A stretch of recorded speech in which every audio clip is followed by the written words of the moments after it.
श्री भक्ति विचार यायावर गोस्वामी महाराज, उनके जीवन चरित्र को हम लोग आज श्रवण करेंगे। श्रील प्रभुपाद जी के आश्रित अंतिम सन्यासी।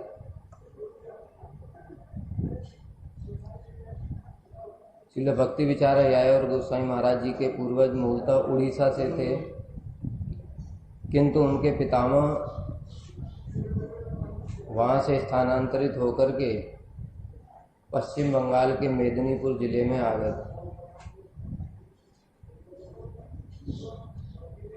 जब उनका बचपन का नाम था श्री सर्वेश्वर पंडा। युवावस्था में इनको भगवान के प्रति जानने की उत्सुकता हुई। इसके लिए जगन्नाथपुरी में आए, और जगन्नाथपुरी में आए तो इनका जो परिचय श्रीमद् भक्ति प्रसून बोधायन गोस्वामी महाराज जी से हुआ।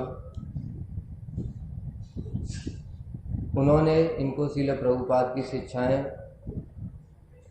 उनकी महिमा श्रवण कराई। उसके बाद श्री सर्वेश्वर पांडा जगन्नाथपुरी में पुरुषोत्तम मठ में श्रील प्रभुपाद के चरणों का आश्रय किया, और उन्होंने दीक्षा के बाद उनका नाम हुआ श्री सर्वेश्वर ब्रह्मचारी। हमने बताया था कि प्रभुपाद जी के जितने भी आश्रित भक्त लोग हैं, उन सभी का जो जीवन चरित्र है बहुत शिक्षा मूलक है। इसलिए हम लोगों को बार बार इसको श्रवण करना चाहिए। इनके विषय में भी बहुत सारी शिक्षाएं हैं, एक एक करके हम लोग श्रवण करेंगे। एक ज्योतिषी की भविष्यवाणी। एक बार एक बड़े प्रसिद्ध ज्योतिषी थे, उन्होंने श्री सर्वेश्वर ब्रह्मचारी और एक और अन्य ब्रह्मचारी की हाथ की रेखाओं को देखा, और वह हाथ की रेखाओं को देख करके बोले कि तुम दोनों का विवाह निश्चित रूप से होगा ही, कोई इसे टाल नहीं सकता। ज्योतिषी जब अच्छे होते हैं तो उनको पूरा कॉन्फिडेंस रहता है, उनकी बातें भी सत्य रहती हैं। लेकिन आजकल के ज्योतिषी वो उनको ठीक ठीक विद्या का ज्ञान नहीं होता है, इसलिए वो लोगों को ठगते हैं।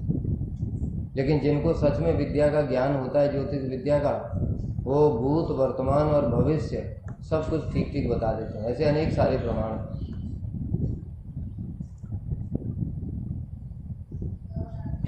तब श्री सर्वेश्वर ब्रह्मचारी की कीर्तन करने में दक्षता और गौड़ी वैष्णव सिद्धांत में प्रवेश, उसको देख करके श्रील प्रभुपाद ने उन्हें संन्यास देने की इच्छा की। यद्यपि उनकी उम्र अभी बहुत कम थी, नवयुवक ही थे, लेकिन युवावस्था में भी श्रील प्रभुपाद उनको संन्यास देना चाहते थे। अब सर्वेश्वर ब्रह्मचारी वो भयभीत है। क्यों? क्योंकि वो ज्योतिषी बड़ा प्रसिद्ध है, और वो ज्योतिषी ने बोला है कि विवाह हो जाएगा, और अगर संन्यास के बाद विवाह कर लिया तो बड़ी मुश्किल। संन्यास के बाद विवाह करने से उसको कहते हैं बांतासी। बांतासी का मतलब क्या होता है पता है?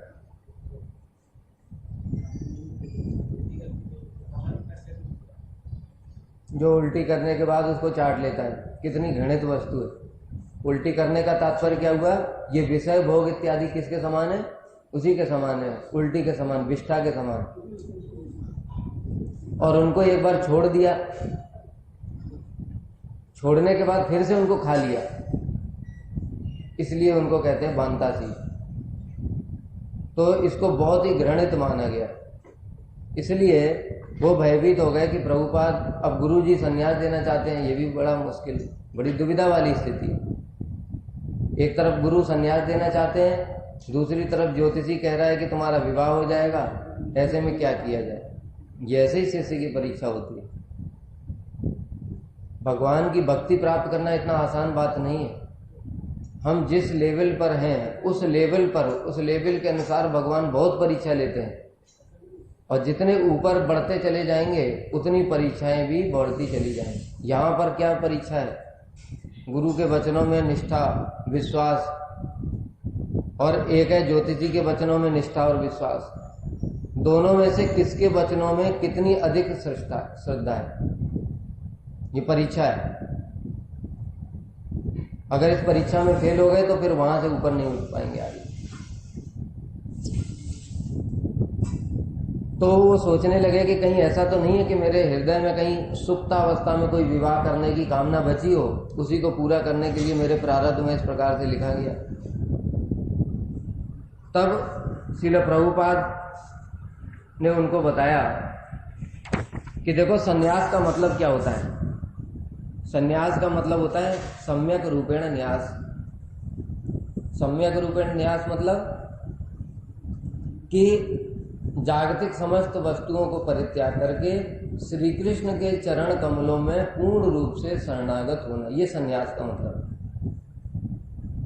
आजकल सन्यास का मतलब सिर्फ होता है कपड़ा और एक डंडा, इसलिए उस सन्यास की कोई वैल्यू नहीं है।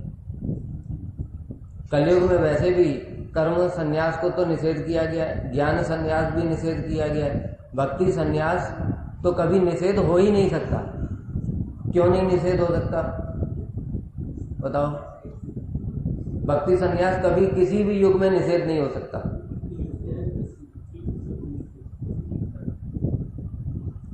जीव का नित्य स्वरूप ही है कृष्ण की सेवा करना, लेकिन जीव का नित्य स्वरूप कर्म ज्ञान योग नहीं है। तो जो आत्मा है वो क्या हमसे अलग हो सकती है? मतलब किसी भी शरीर में, किसी भी योनि में हो, उसमें आत्मा तो रहेगी। बिना आत्मा के वो शरीर कैसे मिलेगा? तो शरीर से, क्योंकि उसके अंदर आत्मा है, आत्मा के साथ भक्ति जुड़ी हुई है। और सन्यास का मतलब क्या हुआ है? मनसा वाचा कर्मणा, तीनों प्रकार से सब कुछ भगवान कृष्ण की सेवा में अर्पण करना, यही सन्यास है। तो वो तो मनुष्य की बात क्या है, सभी जीवों के लिए है। सन्यास का मतलब सिर्फ ये नहीं कि त्रिदंड धारण कर लिया तो सन्यासी हो गया।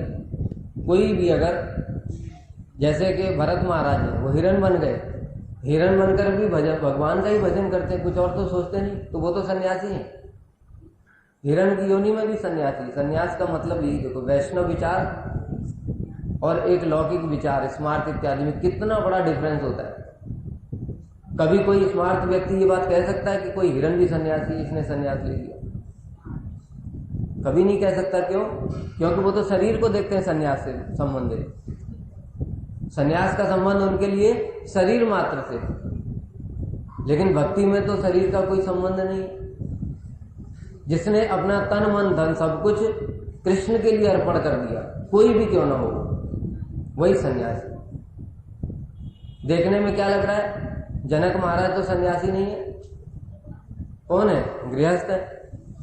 लेकिन जहां पर ब्रह्म ऋषि स्वयं वशिष्ठ ऋषि बैठे हुए हैं, उस सभा में जनक महाराज को न्यायाधीश बनाया गया, जज नियुक्त किया गया। क्यों? क्योंकि वो भक्त है। दुर्वासा ऋषि अम्बरीश महाराज के सामने हार गए। देखने में क्या लग रहा है? दुर्वासा तो सन्यासी है, लेकिन भगवान ने क्या बोला? तुम सन्यासी हो, लेकिन साधु तो अम्बरीश। वास्तव में सन्यासी कौन है? अम्बरीश है, क्योंकि उसने अपना तन मन वचन सब मुझे अर्पण कर दिया। इसलिए प्रभुपाद यही शिक्षा यहाँ पर प्रदान कर रहे हैं कि भगवान श्री कृष्ण के जो चरण कमल है वो क्या है? अभय है। श्लोक है एक ना, तथा न ते माधव तावका क्वचित विष्यन्ति मार्गा त्वयि बद्ध सौहृदा त्वया विगुप्ता विचरन्त निर्भया विनाय अनेक मूर्धसु प्रभु। कि जो हे माधव, जो आपके चरण कमलों का आश्रय ग्रहण कर लेते हैं, वे कभी भी अपने मार्ग से भ्रष्ट नहीं हो सकते। क्यों? त्वया विगुप्ता विचरन्त निर्भया, वो सर्वत्र ही, कहीं भी, किसी लोक में भी, किसी भी योनि में क्यों ना हो, सर्वत्र निर्भय होकर के विचरण करते हैं। क्यों? निर्भय होने का कारण क्या है? त्वया विगुप्ता, क्योंकि वो आपके द्वारा पालित है। आपके द्वारा रक्षित है, तो राखे कृष्ण मारे के। जब कृष्ण ने रक्षा करने का प्रण कर ही लिया तो फिर मार कौन सकता है? इसी कारण से वो सदैव निर्भय रहते हैं। दूसरी ओर हिरण्यकश्यपु जैसे जो वरदान तो लेकर के आए निर्भय वाला, कौन सा वरदान? न जल में मरूं, न थल में मरूं, न पृथ्वी में, न आकाश में, न शस्त्र से, न अस्त्र से, न देवता, किसी से नहीं मरूं। वरदान देखने में कैसा लग रहा है? बिल्कुल निर्भय वाला। हाँ अब ठीक, कोई नहीं मार सकता। ब्रह्मा जी की सृष्टि में भी किसी से नहीं मरूंगा। अब लोग बिल्कुल ही निर्भय हो गए।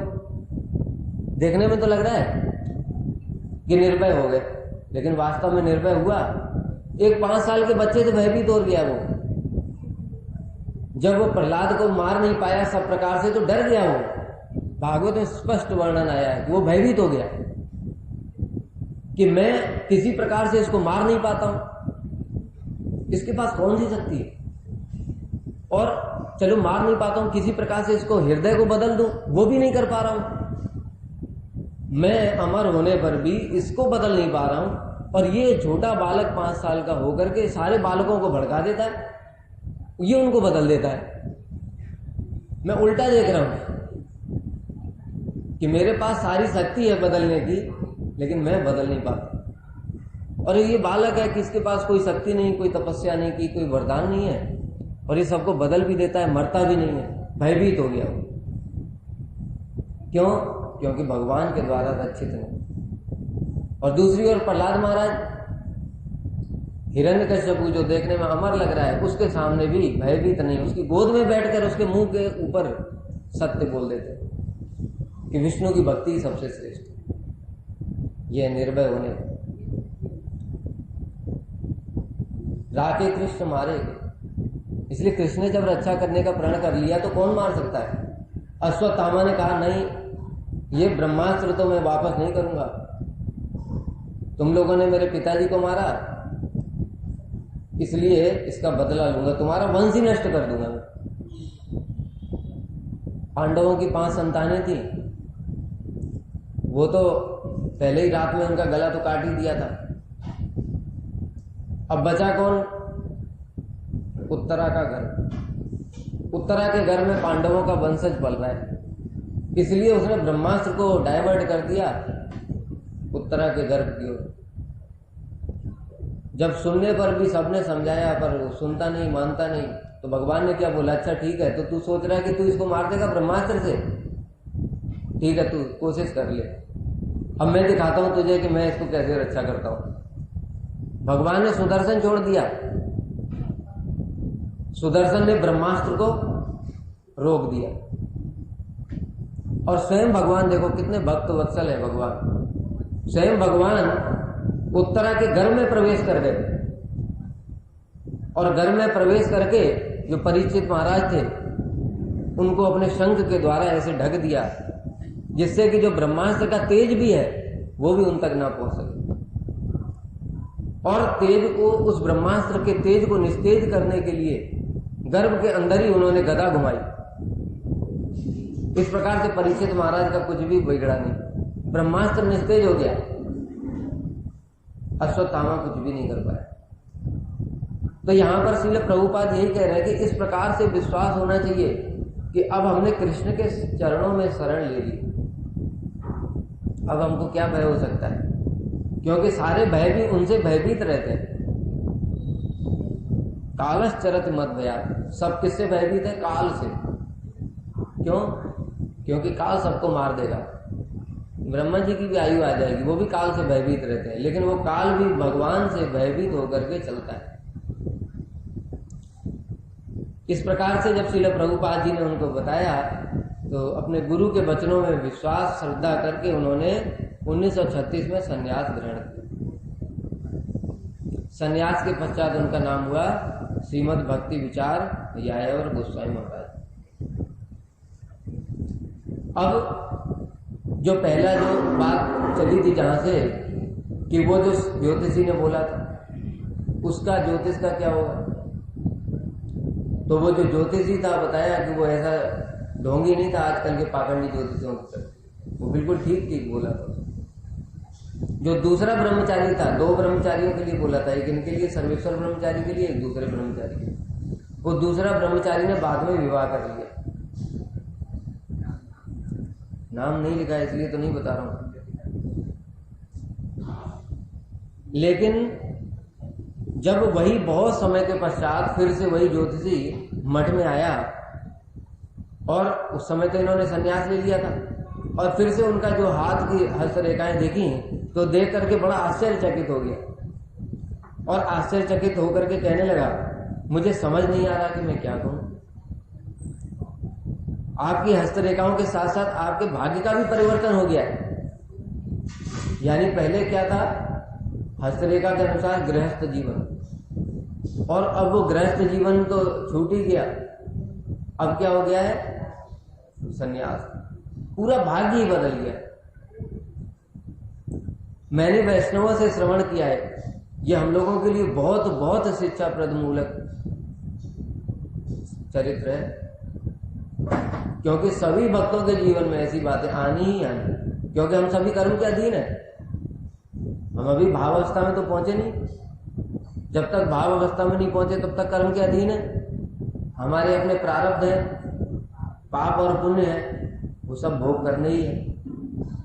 लेकिन ये किस प्रकार से काटे जा सकते हैं? वैष्णवों से श्रवण किया, कृष्ण भक्ति यदि है बलवान, विधिर कलम काट करे खान खान। अगर कृष्ण की भक्ति बलवान है तो वो विधि का विधान जो है उसको काट करके खंड खंड कर दे। सिंपल सी बात है। विधि की लेखनी का मतलब क्या हुआ? जो ब्रह्मा जी ने लिखा है, ब्रह्मा जी ने किस हिसाब से लिखा है? जो शरीर के द्वारा हमने पूर्व जन्म में कुछ पाप और पुण्य किए, वो उन्होंने लिख दिया विधि ने। धर्मराज ने, चित्रकेतु ने, सबने मिलकर के, ब्रह्मा जी सब इनकी जो टीम है, इन सब ने मिलकर के लिख दिया। लेकिन कृष्ण भक्ति कौन है? कृष्ण भक्ति क्या है? साक्षात कृष्ण की स्वरूप शक्ति। तो स्वरूप शक्ति कृष्ण की बड़ी कि ब्रह्मा जी बड़े? बोलो। कृष्ण की स्वरूप शक्ति कितनी बड़ी है उसके सामने, जो कृष्ण को भी नचा देती है। भक्ति कौन है? हिलादनी वृत्ति, स्वरूप शक्ति की हिलादनी वृत्ति, जो कृष्ण को भी अपने उंगलियों पे नचाती, जो भक्ति देवी, उसके लिए ये ब्रह्मा जी की लेखनी क्या बड़ी बात है। इसलिए कृष्ण भक्ति यदि है बलवान, बलवान होनी चाहिए। कमजोर वाली भक्ति से काम नहीं चलेगा। हम जो कर रहे हैं क्या है, वो बहुत कमजोर है, इसी कारण से हमारा कटता नहीं है। बलवान ऐसे ही हो कि जैसे भक्ति के साधन करो, सदा तुम सेवस्य प्रभु दैत सामंतम अतुलम। बलवान होने का एक ही तरीका है। देखो, एक उदाहरण देता हूं। एक कोई भिखारी है, वो भीख मांगता है। अब उसको एक दिन में 10 रुपया 20 रुपया या जितना भी मिलता है उतना ही मिलता है जितना में वो अपना रोजी रोटी खा पी सके। अब वो करोड़पति बनना चाहता है। उसका उपाय क्या है? कुछ कमा नहीं सकता, कुछ भी नहीं कर सकता, अनाथ है बचपन। एक उपाय है बहुत अच्छा, किसी अगर करोड़पति व्यक्ति का आश्रय ले ले, उसकी शरण में चला जाए और वो उसको स्वीकार करे, है कि नहीं? कोई करोड़पति व्यक्ति है, उसके पास वो चला जाता है और वो उसको आश्रय दे देता है, तो क्या होगा? वो करोड़पति हो गया। लेकिन अपने सामर्थ्य से तो नहीं हो सकता। ठीक है, ऐसे ही समझो। भक्ति बलवान जो कहा गया है, कृष्ण भक्ति बलवान हमारी कैसे होगी? जिसके पास वो बलवान वाली भक्ति है उसकी सेवा करनी पड़ेगी। वो कौन है? वो करोड़पति है और हम कौन है? भिखारी है। तो हम उसके चरणों में बार बार गिड़गिड़ाएंगे, उसकी सेवा करेंगे। कब तक करेंगे? जब तक वो हमको स्वीकार नहीं कर लेगा। उसने जिस दिन हमको स्वीकार कर लिया, उसी क्षण हमारी भक्ति बलवान हो, उसी समय हम करोड़पति हो गए। उसने अपना वारिस हमको बना दिया। हाँ ठीक है, ये मेरा वारिस है, अब उसकी जितनी करोड़ों की संपत्ति वो हमारी हो गई। इसके अतिरिक्त और कोई उपाय नहीं है, सारे शास्त्र में यही लिखा है। सदा तुम सेवस्य प्रभु दयित सामंतम अतुलम, सदा तुम प्रभु के अतुलित सामंतम। अतुलित क्यों बोला? वही भक्ति बलवान, उनकी भक्ति कैसी है? बलवान। उनकी भक्ति के आगे कृष्ण नाचते हैं, हमारी भक्ति के आगे नहीं नाचेंगे। रूप गोस्वामी, सनातन गोस्वामी इसलिए बोला है सदा तुम सेवस्य प्रभु दयित सामंतम, प्रभुपाद, श्रील प्रभुपाद, इनके आगे कृष्ण नाचते, ये अपनी कृष्ण से इच्छा बनवा लेते। हमारे गुरुदेव, श्रील गुरुदेव बोल देते थे इस बात को सीधे सीधे, कभी कभी आवेश में आकर के, कि हमको कृष्ण का भय नहीं है, उनसे क्या भय करेंगे हम, वो तो हमारे राधा रानी की दासियों के चरणों में गिड़गिड़ाते हैं। सोचो उनकी भक्ति कितनी बलवान है, उनको कितना विश्वास है। क्यों? उनकी भक्ति बलवान है, वो जानते हैं कृष्ण को कैसे नचाना है। ऐसे सामंत जो लोग हैं, प्रभु के अत्यंत प्रिय पार्षद, उनकी ही सेवा करनी पड़ेगी। और उनकी सेवा करने के लिए ही हम ये योग्यता प्राप्त कर रहे हैं। ये जो यहाँ पर जो कुछ भी हम कर रहे हैं, साधन भजन, ये हमारा साधन भजन नहीं है। वही को करोड़पति व्यक्ति जैसे बताया, उसको प्रसन्न करना है किसी भिखारी को, तो क्या करेगा? वो सेवा करेगा। वो करोड़पति व्यक्ति देखेगा कि हाँ, ये सच में मेरी संपत्ति का वारिस योग्य है, इसको मैं अपनी संपत्ति दे सकता हूं, इसको ये अच्छे से प्रिजर्व कर सकता है, दुरुपयोग नहीं करेगा। अब हमारे अंदर बहुत सारी भोग वृत्तियां हैं। अब ऐसे में जो प्रभु के दयित हैं, सामंतम, वो क्या देखेंगे? ये तो भोगी है, इसको मैं भक्ति दे करके क्या फायदा, ये तो भक्ति से अपना भोग करेगा, नहीं देंगे। कोई ये भोगी नहीं है लेकिन भजन भी ठीक से नहीं करता है, सेवा में कोई रुचि नहीं है, उसको दे करके क्या करेंगे? वो जो उनकी संपत्ति है भक्ति, उसका मतलब क्या है? उसका मतलब है सेवा। भक्ति बलवान, भक्ति का मतलब क्या है? कृष्ण को कैसे बस में कर लिया? कोई उनके पास बल है कि उन्होंने कृष्ण को पकड़ करके बांध दिया? वो बल क्या? सेवा का बल है। वो कृष्ण की इस प्रकार से सेवा करते हैं कि वो सेवा वृत्ति के कृष्ण अधीन हो जाते हैं। यही तो बल है। और कौन सा बल है उनके पास? कोई हिरण्यकश्यप की तरह बल है क्या कि कृष्ण को पकड़ के बांध देंगे? तो वो सेवा वृत्ति अगर हमारे अंदर नहीं देखेंगे तो फिर दे करके अपनी संपत्ति को क्या फायदा? इसलिए हम यहां पर बैठ करके योग्यता प्राप्त कर रहे हैं। इस बात को समझो, जो योग्यता अर्जित कर लेगा उसको वो बल प्राप्त हो जाएगा। और एक बात और भी बता देता हूं, एक है जागतिक शिक्षा। हम जब पढ़ाई करते थे, और आप सब भी लोग जितने भी पढ़ करके आए हुए हैं, आप सबने ये बात को अनुभव किया होगा कि जब हम स्कूल कॉलेज में पढ़ते हैं तो कई बार देखते हैं कि जो लड़के इंटेलिजेंट थे उनके मार्क्स कम आ जाते हैं। पढ़ाई बहुत करते हैं, इंटेलिजेंट भी है, लेकिन मार्क्स नहीं आ पाते। और कई लड़के हैं जो कि उतने इंटेलिजेंट नहीं थे, एवरेज थे, लेकिन उनके मार्क्स बहुत अच्छे आ जाते हैं। ये जगत में तो संभव हो सकता है, ये गड़बड़ हेरा फेरी, क्योंकि इसमें प्रारब्ध चल रहा है। लेकिन ये जो भक्ति का जगत है, इसमें कोई हेरा फेरी नहीं चल सकती। इसमें जो क्वालिफाई हो गया, जिसके अंदर योग्यता आ गई, भगवान तुरंत उसको अगली क्लास में भेजेंगे कि नहीं? तो इसलिए जिसके अंदर योग्यता आ गई, कौन सी वाली? यही वाली जो बल प्राप्त करने वाली, साथ के साथ उसको प्राप्त हो जाए। इसमें और कोई विचार नहीं है। इसका मतलब कहाँ कमी है? कमी हमारे अंदर। हम योग्यता अर्जित करने में असमर्थ हैं, आलसी हैं, इसलिए योग्यता नहीं मिल रही। नहीं तो भगवान तो तैयार बैठे हैं। अपने भक्तों को बार बार जगत में क्यों भेजते हैं? यहाँ घूमने के लिए भेजते हैं। जाओ तुम थोड़ा इंडिया में घूम करके आओ, थोड़ा विदेश, अमेरिका, ये सब भी तुमने प्लेन नहीं देखा है, प्लेन में भी थोड़ा बैठ के आना, इसलिए भेजते हैं। वो तो वहां से बोल कर ही भेजते हैं, जाओ जिसको यही अतुलित बल, दे करके आओ, बांटो। उनको तो स्वतंत्रता दे दी है पूरी, जिसको देना चाहते हो उसको दे सकते, लेकिन वो योग्य किसी को देखते नहीं। श्रील प्रभुपाद ने भी ये बात बोली कि मैं जो वस्तु देने के लिए आया, मुझे उसके योग्य पात्र कोई दिखाई नहीं देता। क्या करें? कि जैसे वो लेकर के आते हैं वैसे ही फिर लेकर के वापस चले जाते हैं। अयोग्य को तो नहीं दे सकते, क्योंकि अयोग्य तो फिर कृष्ण से सेवा करवाएगा, है?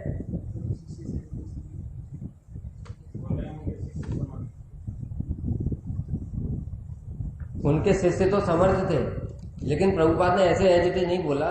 उन्होंने बोला था कि मैं जिस चीज को देने के लिए आया हूं उसके लिए मुझे कोई भी बात करने वाला मिलता नहीं जिससे मैं इस प्रकार की चर्चाएं कर सकूं।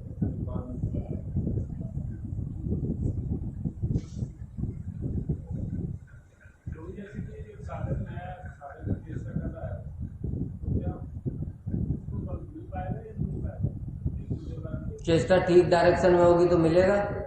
सिंपल सी बात है, कोई व्यक्ति है वो इंजीनियर बनने के लिए पढ़ाई कर रहा है, इंजीनियर बनना चाहता है, उसके लिए वो पढ़ाई करता है दूसरी तो कभी बन पाएगा? दूसरी पढ़ाई का मतलब कर्म ज्ञान योग का आश्रय ले रहा है। एक पॉइंट ये हुआ। दूसरा पॉइंट क्या हुआ? वो पढ़ाई करने जाता है और वहां पर कुसंग करता है, पढ़ाई से ध्यान हट गया। उसी प्रकार से ये भक्ति में है, यहाँ साधक आया भजन करने लेकिन कुसंग करने लगता है।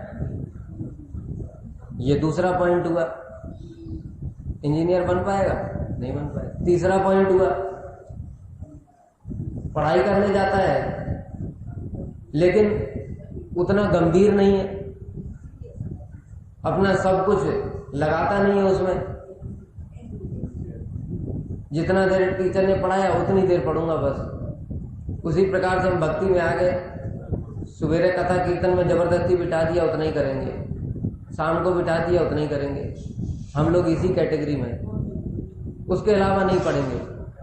अब टीचर ने जो पढ़ाया, होमवर्क भी तो दिया था, वो होमवर्क नहीं करोगे, अपने आप कुछ पढ़ोगे नहीं तो कहाँ से पास हो जाओगे? सिंपल सी बात है। इसी प्रकार से ये इसका बहुत बड़ा प्रमाण है। एक दिन जिस दिन प्रभु जी नहीं होते, ना कोई कथा में बैठना चाहता है, ना कीर्तन में बैठना चाहता है। इसका मतलब क्या है? अभी तक हमको ये समझ ही नहीं आया कि कथा कीर्तन मेरे लिए है, ये मेरे लिए, प्रभु जी के लिए नहीं। तो हमारी स्थिति वही वाली है। ऐसे करके इतने सारे पॉइंट हैं कि वो इंजीनियर नहीं बन पाएगा। ऐसे ही हमारी स्थिति है। भक्ति में बहुत गंभीरता की आवश्यकता है। इस बात को जिसने समझा नहीं उसको तो भक्ति कभी स्वप्न में भी प्राप्त नहीं हो सकती। भगवान क्या कह रहे हैं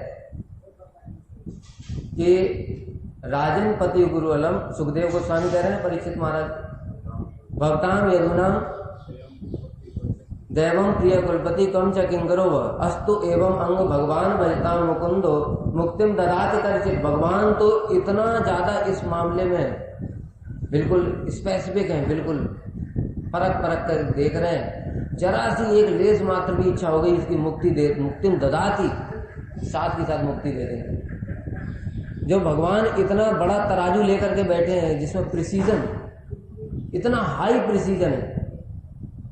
यहाँ पर सुनार किसने देखा? सुनार, सोने वाला जो काम करते हैं, कोई किसी ने देखा सुनार का? उसकी तराजू होती कभी देखा? वो पूरी बंद होती है, उसमें हवा बिल्कुल नहीं जानी चाहिए, क्योंकि अगर 1 ग्राम सोना वो ज्यादा कम तुल गया तो उसका नुकसान हो जाएगा सीधे 10,000 का। इतना हाई प्रिसीजन होता है वो। क्यों होता है? उसको क्या जरूरत है? अब देखो कितना सिंपल उदाहरण है, इसको समझना। एक व्यक्ति है लोहार, ये लोहा खरीदने गया 10 किलो, और लोहार वो वाली तराजू लेके बैठेगा जो चारों तरफ से बंद है और बिल्कुल 1.001 ग्राम भी डिफरेंस नहीं आना चाहिए, लेके बैठेगा? बोलो क्यों? लोहा कितने रुपए किलो? 10-20-50-100 ग्राम का ऊपर ज्यादा हो गया तो क्या 5-10 रुपए का फर्क पड़ेगा, क्या फर्क पड़ता है ना। और दूसरी ओर जब कोई सोना या हीरा खरीदने गया, अब क्या होगा, ऐसी तराजू में तोला जाएगा जहां 0.001 ग्राम का भी डिफरेंस नहीं आना चाहिए, क्योंकि हीरा करोड़ों का होता है। यानी जितनी ज्यादा मूल्य की वस्तु हम खरीदना चाहते हैं उतना प्रिसीजन हाई होता जाता है। ठीक है, ये जड़ वस्तुओं के लिए बता रहे हैं। अब तुम खरीदने जा रहे हो कृष्ण को, किसको खरीदने जा रहे हो? भक्ति का मतलब ही है कृष्ण बिक जाते हैं भक्तों के हाथ। खरीदने जा रहे हो कृष्ण को, जिनकी किसी हीरे जवाहरात किसी से तुलना है क्या? सारा चित्त और जड़ जगत सब कुछ मिला दिया जाए तो भी उनके बराबर नहीं हो सकता। ऐसी वस्तु को तुम खरीदना चाहते हो, कितना हाई प्रिसीजन होगा। कभी सोचा इस बात को? कभी नहीं सोचा। तो सोचो, क्योंकि वो जब तक सोचोगे नहीं तब तक गंभीरता कहां से आएगी, तब तक हमारा प्रिसीजन भी इतना फाइन हो नहीं पाएगा। लेस मात्र भी स्वसुख की कामना नहीं होनी चाहिए। और अभी प्रेजेंट स्थिति क्या है? लेस मात्र भी कृष्ण सुख की कामना नहीं है, स्वसुख की ही कामना है। इसलिए प्रिसीजन में गड़बड़ नहीं होनी चाहिए। जरा सा भी गड़बड़ हुआ तो तुमको मुक्ति ही मिलेगी। अभी साधन के समय में जो सुधर गया, नहीं तो क्या है, फिर ध्रुव महाराज की तरह जब भगवान प्रकट हो गए फिर कुछ नहीं हो सकता। प्रकट हो गए फिर कुछ नहीं हो सकता। ध्रुव महाराज क्या बोले? प्रभु काचम विचिन्वन अपि दिव्य रत्नम स्वामिना कृतार्थो अस्मि वरम न याचे।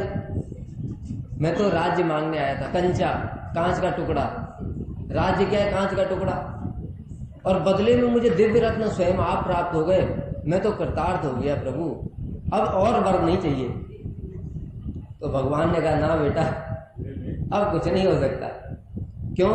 तुमने भजन तो इसलिए किया था, और जो भजन इसलिए किया था वो तो मुझे पूरा करना पड़ेगा, क्योंकि मेरा भी एक स्वभाव है। इसलिए अब तुमको राज्य भोगो। 30,000-37,000 साल तक उन्होंने राज्य फिर भोगना पड़ा, और कोई ऑप्शन नहीं है। और फिर अंत में भी ध्रुवलोक दिया, अपने धाम को तो ले नहीं गए साथ में।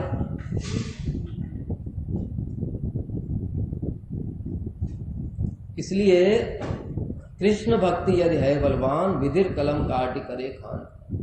कृष्ण की भक्ति यदि बलवान होती है, हम लोग क्या पढ़ते हैं भक्ति रसामृत सिंधु में, तो सारा यही वर्णन है। भक्ति से अप्रारब्ध नाश, भक्ति से प्रारब्ध नाश, भक्ति से पाप बीज नाश, भक्ति से अविद्या नाश। प्रारब्ध कर्म, देखो यहां पर जो बात कह रहे हैं वो प्रारब्ध कर्म की बात कह रहे हैं। प्रारब्ध कर्म का मतलब क्या है? जिनका भोग काल इस जन्म में शुरू हो चुका है, वो प्रारब्ध है। वो अन्य किसी उपाय से नहीं कट सकता। ज्ञान कर्म योग के द्वारा प्रारब्ध नहीं कट सकता। ज्ञान के द्वारा भी अप्रारब्ध कूट और बीज भी कट जाते हैं। माधुर्य कादम्बरी में वर्णन आया, अप्रारब्ध कूट बीज भी कट जाते हैं, लेकिन प्रारब्ध नहीं कटता। ज्ञानियों का भी प्रारब्ध भोग करना ही पड़ता है। लेकिन यहां पर क्या बता रहे हैं? श्रील रूप गोस्वामी पाद नामाष्टक में बता रहे हैं, यद ब्रह्म साक्षात कृत निष्ठयापि विनाश माया ते बिना न भोगे अपैते प्रारब्ध कर्मे ते विरोध वेद। प्रारब्ध कर्मे ते विरोध वेद कि यद ब्रह्म साक्षात कृत निष्ठयापि, ब्रह्म की साक्षात अनुभूति होने पर भी जो ज्ञानी लोग हैं उनका प्रारब्ध नहीं करता। अपैते नाम स्फुरणेन तत्ते, लेकिन जो नामाभास से ही, नाम के स्फुरण यानी कि नामाभास से ही वो प्रारब्ध भी सारा नष्ट हो जाता है। एक और उदाहरण बताते हैं संबंध में, जो कि हमारे सामने के है। श्रील भक्ति वेदांत वामन गोस्वामी महाराज, उनके एक शिष्य हैं, अभी भी हैं, सन्यासी हैं वो। उनको प्रारब्ध में लिखा था मृत्यु योग, और एक्सीडेंट हुआ, आईसीयू में पहुंच गए। डॉक्टर ने, सबने मना कर दिया ये जीवित नहीं रहेगा। लेकिन श्रील वामन गोस्वामी महाराज जी ने उन्होंने नरसिंह मंत्र जपा, साक्षात नरसिंह भगवान का आह्वान किया। कहते हैं कि स्वयं नरसिंह देव प्रकट हुए और उनसे बोले कि तुमको पता है ना कि इसकी मृत्यु निश्चित है। तो श्रील वामन गोस्वामी महाराज जी ने कहा मुझे पता है, लेकिन ये भी पता है कि आप उसको बदल भी सकते। और वो बदल दिया, और वो अभी भी प्रेजेंट है महाराज जी, और सन्यासी है। तो कृष्ण भक्ति यदि है बलवान, अब वो जो मृत्यु का योग है, इसको कोई साधारण व्यक्ति टाल सकता है क्या? मृत्यु का योग कोई साधारण व्यक्ति टाल सकता है? देखो इसमें कितनी सारी चीजें निहित होती हैं। विधि का जो लेखनी है वो क्यों नहीं टाली जा सकती? जैसे श्रील भक्ति विचार राय और गोस्वामी महाराज जी का पहले उदाहरण लेते हैं, उनका उदाहरण लेते हैं। अब ब्रह्मा जी ने उनका लिख दिया है, उनका शादी होगी तो एक स्त्री से संबंध हो गया उनका, उसके बाद वो जो स्त्री का परिवार है उससे भी संबंध हो गया, उनके संतानें होंगी, उन संतानों से संबंध लिखा हुआ है। इस प्रकार से कितने सारे कर्म उनके लिए फिर कमाएंगे, नौकरी करेंगे कि नहीं, मतलब कितना सारा चीज लिखा हुआ है। अब उसको काटने का मतलब क्या है? उसका मतलब है कि ये सारा डिलीट करना पूरा, और डिलीट करने के बाद फिर से नया अकाउंट लिखना। अभी ब्रह्मा जी को इसमें बड़ी परेशानी है कि नया तरीके से कैसे लिखूं। इसके लिए समझ में नहीं आता उनको कि जो जो इन्होंने पाप और पुण्य किए थे उसके लेखा जोखा बना करके तो कर्म बनाया। अब वो पाप और पुण्य पूरा डिलीट हो गया, अभी ब्लैंक है।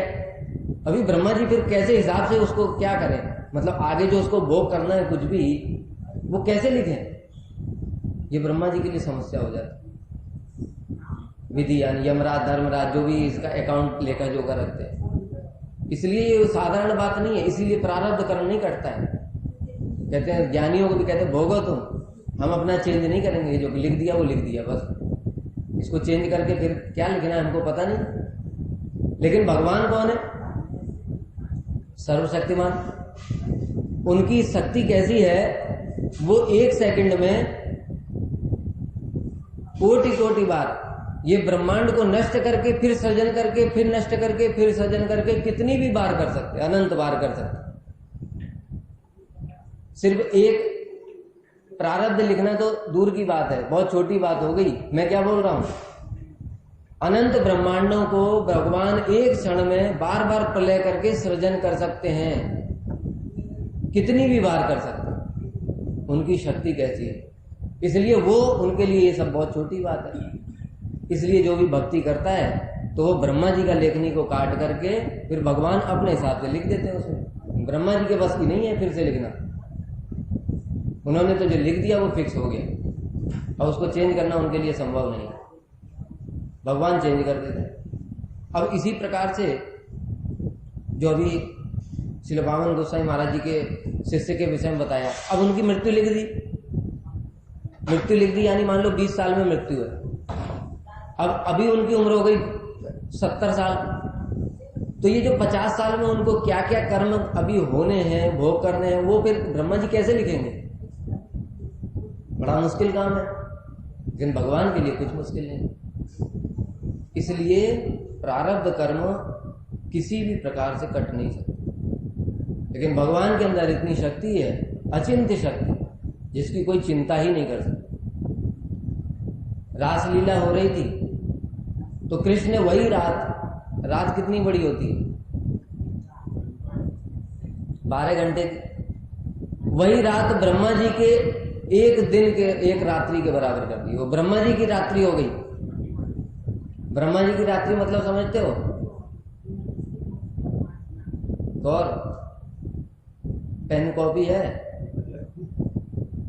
कैलकुलेशन करो जरा, ब्रह्मा जी की रात्रि कितनी बड़ी होती है। ब्रह्मा जी का जो एक चतुर्युग होता है, पहले सबसे पहले एक चतुर्युग होता है जिसमें सतयुग, त्रेता, द्वापर और कलयुग, ये चारों को मिला के एक चतुर्युग बोलते हैं। ये होता है 43,20,000 साल, ठीक है, ये हुआ एक चतुर्युग। और इसमें 1000 का मल्टीप्लाई कर दो 43,20,000 में 1,000 का मल्टीप्लाई कर दो तो कितना हो गया? लगभग 43 करोड़ 20 लाख हो गया, है ना? कि 4 अरब 32 लाख करोड़ हो गया, 4 अरब 32 करोड़ हो गया। वो 4 अरब 32 करोड़ वर्ष वो रात्रि हो गई।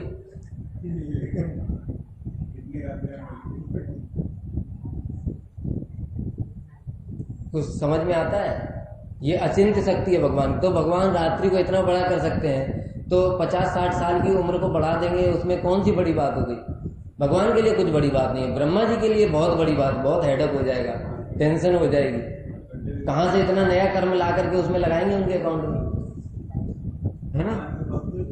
ऐसे ही ब्रह्म लीला के समय में 1 सेकंड था, वो 1 सेकंड मतलब कृष्ण बस बछड़ों को देखने के लिए गए थे और लौट करके आ गए। सखाओं को ऐसा लगा, ब्रह्मा जी को भी ऐसा ही लगा कि बस कृष्ण गए हैं और आ गए, और 1 साल बीत गया, किसी को कुछ पता ही नहीं। तो भगवान की शक्ति अचिंत्य है, इसलिए वो अचिंत्य शक्ति संपन्न होने के कारण विधि की लेखनी को खंड खंड करके फिर से लिख सकते हैं, और किसी के बस की बात नहीं।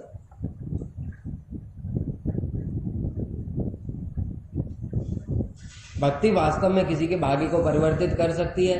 हम लोगों ने भक्ति रसामृत सिंधु में ये सब बहुत विस्तार पूर्वक सुना भी है, भक्ति से कैसे कैसे प्रारब्ध अप्रारब्ध, कूट बीज पाप अविद्या सब कुछ नष्ट हो जाते हैं।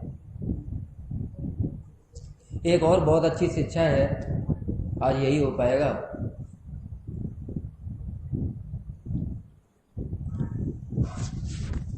जो वैष्णव लोग होते हैं वो बड़े दूरदर्शी होते हैं, इसके भी अनेक सारे प्रमाण मिलते हैं। वो किसी को भी देख करके उसके भविष्य का अनुमान लगा लेते हैं, ये भक्ति में रहेगा नहीं रहेगा, कितना सिंसियर होगा, क्या करेगा। 1960 में श्रील भक्तिदत्त माधव गोस्वामी महाराज जी ने वृंदावन स्थित यही चैतन्य गौड़ी मठ, यहाँ पर श्री गौरांग महाप्रभु एवं श्री राधा गोविंद के विग्रहों की प्रतिष्ठा के उपलक्ष्य में एक विराट उत्सव का आयोजन किया था, और उसमें सभी अपने गुरु भाइयों को निमंत्रित किया।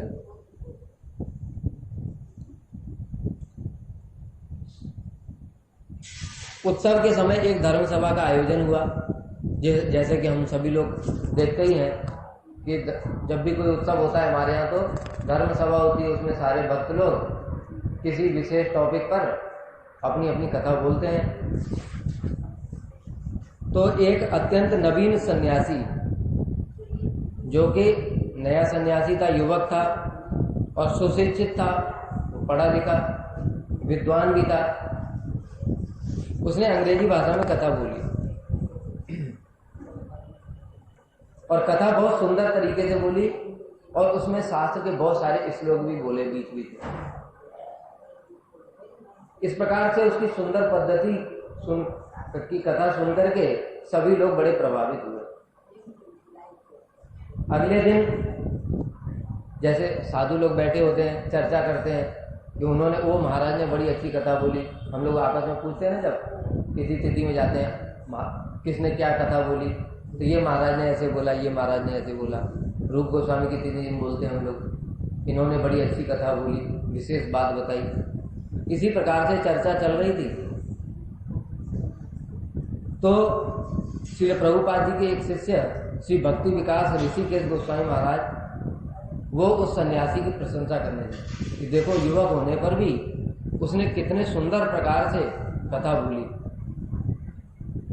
तब श्रील भक्ति विचार्य यायर गोस्वामी महाराज और श्रीपाद कृष्ण केशव ब्रह्मचारी, ये दोनों भी वहां पर उपस्थित थे। उनकी इस प्रकार से उस सन्यासी के मुख से उस नए सन्यासी की कथा की जो महिमा सुन करके श्री भक्ति विचार्य यायर गोस्वामी महाराज जी ने बोला, देखो महाराज, इस समय इस युवक सन्यासी की प्रशंसा करने की कोई आवश्यकता नहीं। यद्यपि इसमें कोई संदेह नहीं कि उसने कथा बहुत अच्छी बोली, लेकिन नवीन भक्त होने के कारण कौन कह सकता है कि उसने कथा को कितना धारण किया? ये है सार उसका। कथा कहना एक बात है, किंतु उसे पालन करने में वह कितना दृढ़ है, ये मुख्य बात। पहले उसे वैष्णव जगत में जीने तो दो, प्रशंसा करने के लिए बहुत समय पड़ा है। ये बहुत शिक्षा मूलक बात कही उन्होंने। हम लोग क्या करते हैं, भक्ति में हमारे लिए इस जो वाक्य है इसकी बहुत बहुत अधिक उपयोगिता है। हम लोग क्या करते हैं, कोई अच्छी कथा बोल रहा है, अच्छा कीर्तन कर रहा है, अच्छी सेवा कर रहा है, साथ के साथ उसकी प्रशंसा प्रारंभ कर देते हैं। अभी क्या है, वो बद्ध जीव है, अनर्थग्रस्त है, हृदय में प्रतिष्ठा की कामना तो पहले से ही है, कोटि कोटि जन्मों की कामना है। और प्रतिष्ठा की कामना कैसी वस्तु है, जिसके लिए शास्त्रों में बताया, श्री रघुनाथ दास गोस्वामी ने भी बताया मना शिक्षा में, कि सबसे अंत में जाती है। स्त्री की भी कामना चली जाएगी, धन की कामना चली जाएगी, सब चले जाएंगे, ये प्रतिष्ठा की कामना तब भी रहेगी। जो इतनी सूक्ष्म वस्तु है और हम उसी को पोषण कर रहे हैं, प्रशंसा करके उसी को तो पोषण कर रहे हैं। तो भला जिस साधक के अंदर अभी बल नहीं आया, अंदर से चितबल, वो उसको कैसे धारण कर पाए? नहीं धारण कर सकते। इसलिए एक बात तो ये हुई कि इसलिए इसकी प्रशंसा करना नहीं चाहिए। क्यों? नए साधक है। हमने अपने मठवास में ये बात को साक्षात प्रमाण देखा। एक बड़े सीनियर वैष्णव एक ब्रह्मचारी की बहुत प्रशंसा करते थे, बहुत बड़ी बड़ी बातें बोली उसके लिए, और कुछ दिनों के बाद वही ब्रह्मचारी उन्हीं की निंदा करता है। सारे वैष्णव, एक भी ऐसा वैष्णव नहीं जिसके अंदर उसको दोष दिखाई नहीं देता। कारण वही बना, प्रतिष्ठा करी।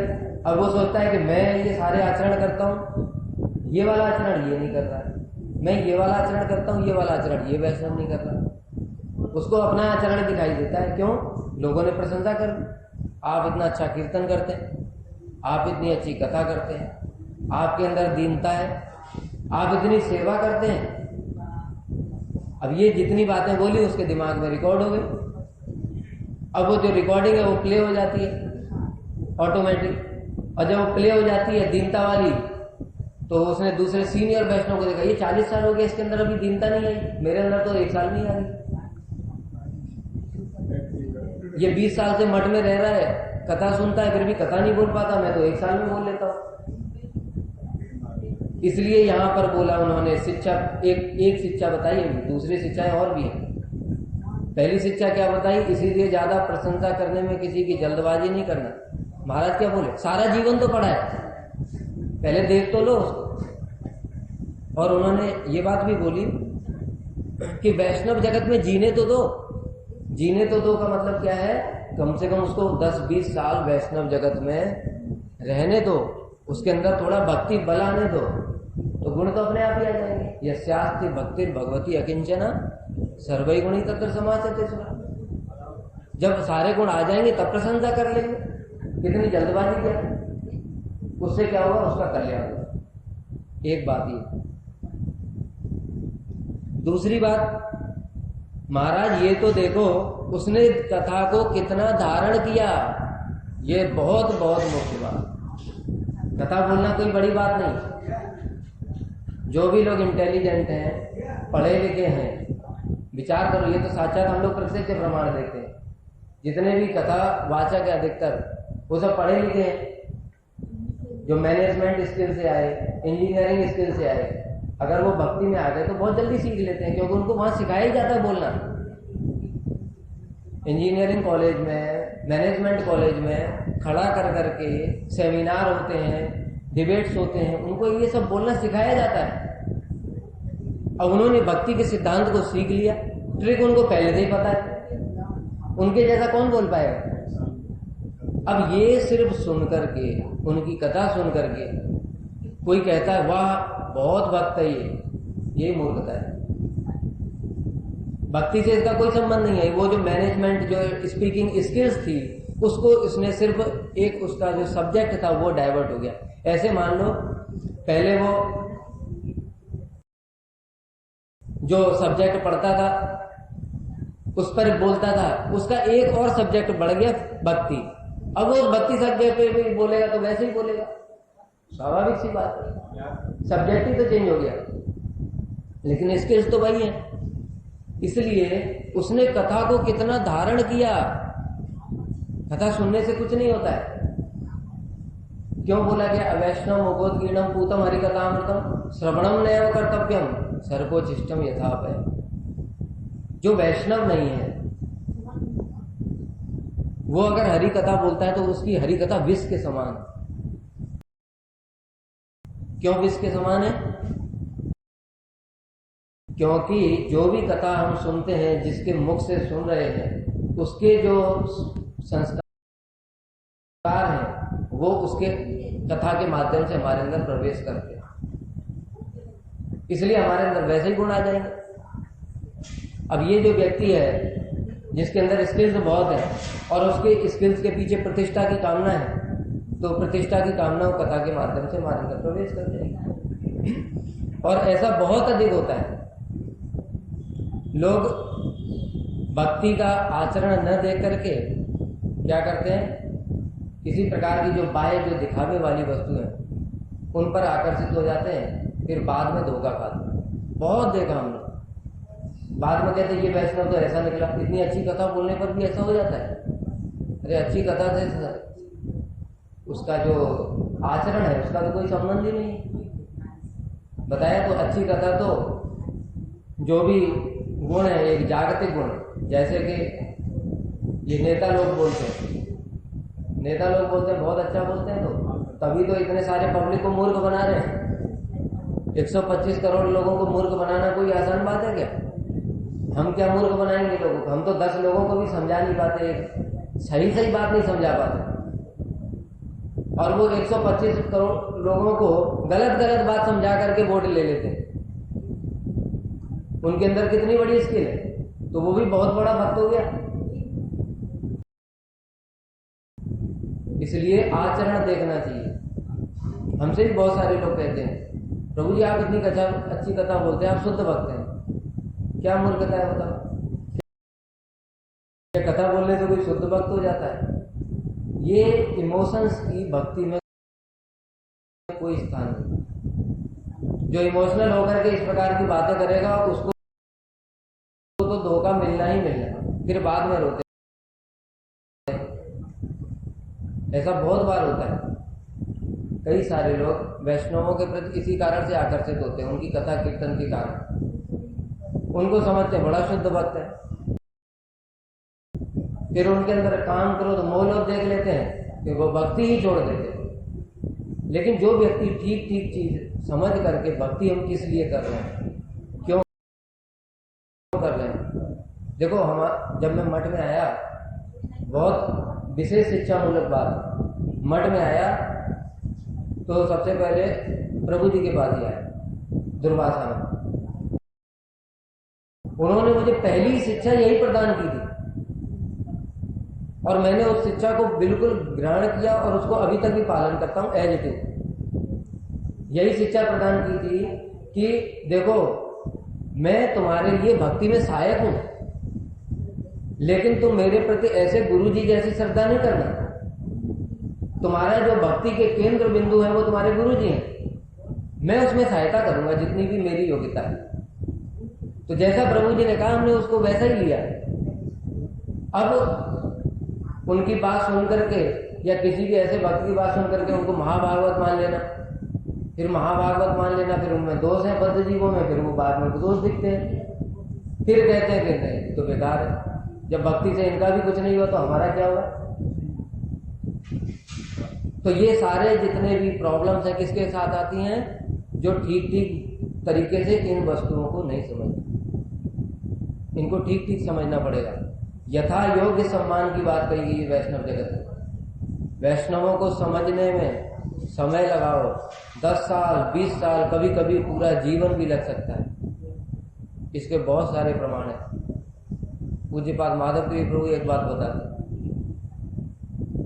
एक बार एक वैष्णव के साथ में रहे, वो बहुत लंबे समय तक 10 वर्ष तक रहे और उनसे दीक्षा के लिए बोलते थे आप हमको दीक्षा दे दो। वो दीक्षा नहीं देते थे।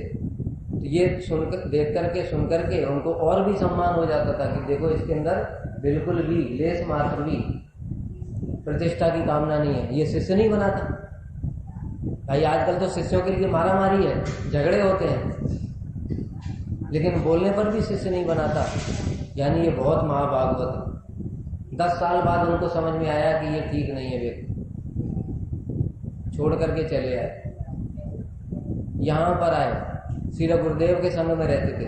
अच्छे से सुनना, वैष्णवों को पहचानना बहुत कठिन है, इसलिए उनके व्यवहार को, चरित्र को, आचरण को समझो, परखो, लंबे समय तक देखो। फिर यहाँ पर आए, श्री गुरुदेव के संग किया, गुरुदेव से कथा सुनी, बहुत प्रभावित हुए। गुरुदेव उनको कहते थे तुम मुझसे दीक्षा ले लो। अब सिर्फ यही बात उनके दिमाग में नेगेटिव, वो उन्होंने खुद बताई ये बात, ये नेगेटिव पॉइंट आ गया कि कहाँ तो वो व्यक्ति था कि वो मैं बोलता था दीक्षा दे दो, पर वो देता नहीं था, लेकिन इनके अंदर लगता है प्रतिष्ठा की कामना है, ये तो मुझे बोलता है कि दीक्षा ले दो। फिर उन्होंने दीक्षा ली श्रील भक्ति प्रमोद पुरी गोस्वामी महाराज, उनकी सेवा में नियुक्त हो गए। जब उनका संग किया तब उनसे एक दिन प्रश्न पूछा गुरुदेव के विषय में, कि अपने गुरु जी से पूछा श्रील भक्ति प्रमोद पुरी गोस्वामी महाराज से कि इनके विषय में हम सुनते हैं, कथा भी बहुत अच्छी करते हैं, सब कुछ ठीक है, लेकिन ऐसा एक बार ये मुझसे दीक्षा लेने के लिए कहते थे। तब उन्होंने एक बात बताई कि तुम अभी वैष्णवों को नहीं समझ सकते। वो जो व्यक्ति था जो दीक्षा नहीं देता था बोलने पर भी, वो उसके दीक्षा न देने में भी कपट है, प्रतिष्ठा की कामना है। क्या प्रतिष्ठा की कामना? मैं दीक्षा नहीं देता हूं किसी को, लोग सम्मान करें, मुझे बड़ा महाभागवत माने, ये निरपेक्ष वैष्णव है, इसके अंदर लेस मात्र भी किसी चीज की शिष्य बनाने की कामना नहीं है, ये प्रतिष्ठा की कामना उसके अंदर की। और दूसरी ओर, सुन तो लो पहले, बीच में मत बोलो। दूसरी ओर इन्होंने जो तुमको बोला दीक्षा ले लो, इनके हृदय में इतना प्रेम है, जब जैसे प्रभु जी बताते ना बार बार कथा में, किसी के हृदय में जब प्रेम हो जाता है बहुत ज्यादा, तो वो प्रेम रूपी फल चैतन्य चरितामृत में वर्णन आया, वो उसको वितरण करना चाहता है, कोई ले ले, फ्री में ही ले ले, कोई योग्यता का। महाप्रभु ने क्या किया? महाप्रभु चैतन्य चरितामृत में वर्णन आता है, अपने सारे परिकरों को बोला ये प्रेम रूपी फल बांटो, क्योंकि इतना ज्यादा फल लग गया है, नहीं तो ये सड़ जाएगा। पेड़ में ज्यादा फल लग जाएगा, तोड़ेंगे नहीं, बांटेंगे नहीं तो क्या होगा, वो सड़ जाएगा। इसलिए प्रेम रूपी फल को बांटो, पात्र पात्र का विचार भी मत करो, बांटते जाओ। तो दूसरी ओर वो उतनी उन्नत अवस्था में है जहां पर कि वो जीव को देख करके उनका चित्त इतना द्रवित हो जाता है कि वो ये भी नहीं सोचते कि ये बद्ध जीव है, मैं इसको अगर बोलूंगा मुझसे दीक्षा ले लो तो ये सोचेगा कि इनके अंदर प्रतिष्ठा की कामना है, मेरी ही निंदा सोच सकता है, अपनी भी कोई सोचते नहीं, इच्छा नहीं करते। इसलिए वैष्णवों का चरित्र बहुत बहुत गूढ़ होता है, उसको समझना बहुत मुश्किल होता है। और बार बार साधु संग से ऐसे ऐसे वैष्णवों का संग करके, देख करके, उनके साथ में रह करके हम सीख सकते हैं, बुद्धि के द्वारा नहीं। इसलिए यहाँ पर ये शिक्षा प्रदान की उन्होंने। किसी को भी ऐसे ही महाभागवत मत मान लो, किसी को ऐसे ही बद्धजीवी भी मत मान लो। हो सकता है कोई व्यक्ति अनर्थों को सिर्फ दिखा ही रहा हो, और दूसरी बात कोई हो सकता है अपने महान गुणों को सिर्फ दिखा ही रहा हो, वास्तव में नहीं। अनर्थों के पीछे भी महान गुण हो सकते हैं और महान गुणों के पीछे अनर्थ भी हो सकते हैं। इसलिए इन्होंने एक दोहा बोला, वो बोल करके मैं समाप्त करूंगा। एक बंगाली कहावत है, मोरले यदि उड़ले छाए तबे सतीर गुण गाय। एक सती स्त्री है, सारे समाज में प्रसिद्ध है, ये स्त्री बहुत सती है। तो कह रहे हैं वो सती है कि नहीं है? जब वो युवा है तब ऐसे मत बोलना, अभी प्रौढ़ावस्था में आ गई तो भी ऐसे नहीं बोलना, अभी वो बिल्कुल बूढ़ी हो गई तब भी ऐसे नहीं बोलना, मर गई, मर करके जला दी गई, जला करके अब उसकी राख बची है, जब वो राख बन जाए तब बोलना हाँ बहुत सती स्त्री थी। कितनी बड़ी शिक्षा प्रदान कर रहे हैं, और हम लोग बस 2 दिन कथा सुना किसी का और वो महाभागवत हो गया। हमारे मन को अच्छी अच्छी बातें लगने वाली कोई बोल देता, वही हमको महाभागवत दिखाई देता। इसलिए ये शिक्षा सदा याद रखना, अगर भजन करना है तो मोरले यदि उड़ले छाए तबे सतीर गुण गाए। परशुराम की पत्नी रेणुका कितनी सती स्त्री थी, लेकिन जल भरने के लिए गई थी और गंधर्व को देख करके बस मन से सोच लिया, परशुराम ने उनका गला काट दिया। इसलिए सती स्त्रियों का चरित्र जब तक नहीं बोलना सती है, जब तक वो मर करके जल करके राख ना हो जाए। इसी प्रकार वैष्णव भी जब तक प्रमाणित ना हो जाए, किसके द्वारा हम प्रमाणित करेंगे क्या? हम कौन है प्रमाणित करने वाले? श्रेष्ठ श्रेष्ठ लोग जो स्वयं प्रमाणिक है, जैसे श्रील भक्ति प्रमोदपुरी गोस्वामी महाराज, उन्होंने हमारे गुरुदेव को क्या किया? प्रमाणित किया। इसी प्रकार से इसके बहुत सारे उदाहरण हैं। एक बार श्रील गुरुदेव के पास कोई व्यक्ति कुछ प्रश्न लेकर के आया श्रील भक्ति प्रमोदपुरी गोस्वामी महाराज जी के संबंध में, कि ये ऐसा क्यों करते हैं, हमको समझ नहीं आता। तो गुरुदेव ने एक ही बात बोली, वो प्रामाणिक वैष्णव है कि नहीं, जिनकी हमारे गुरुदेव ने स्वयं सेवा करी। परम गुरुदेव ने हमारे गुरुदेव को उनकी सेवा में भेजा, लगभग 6 महीने तक उन्होंने उनकी सेवा करी। और हमारे गुरुदेव को स्वयं किसने प्रमाणित किया? राधा रानी ने प्रमाणित किया। अब ऐसे वैष्णव जब दूसरे वैष्णव को प्रमाणित कर रहे हैं तो कोई संदेह रह जाता है? तो जब तक ऐसे कोई प्रमाणित ना कर दे तब तक भी ऐसे समझना नहीं कोई महाभागवत। इसका मतलब ये भी नहीं उनका सम्मान नहीं करना, यथा योग्य सम्मान। महाभागवत मानने में किसी को शुद्ध भक्त मानने में जल्दबाजी नहीं करनी चाहिए, लेकिन वैष्णवोचित सम्मान सबका करना चाहिए। जैसे सीनियर है, जूनियर है, जो कोई भी है, सम्मान सबका करो, उनकी सेवा भी यथा योग्य करो। लेकिन महाभागवत का मतलब बहुत बड़ा होता है। वांछाकल्पतरुभ्यश्च कृपा सिन्धुभ्येव च पतितानां पावनेभ्यो वैष्णवेभ्यो नमो नमः।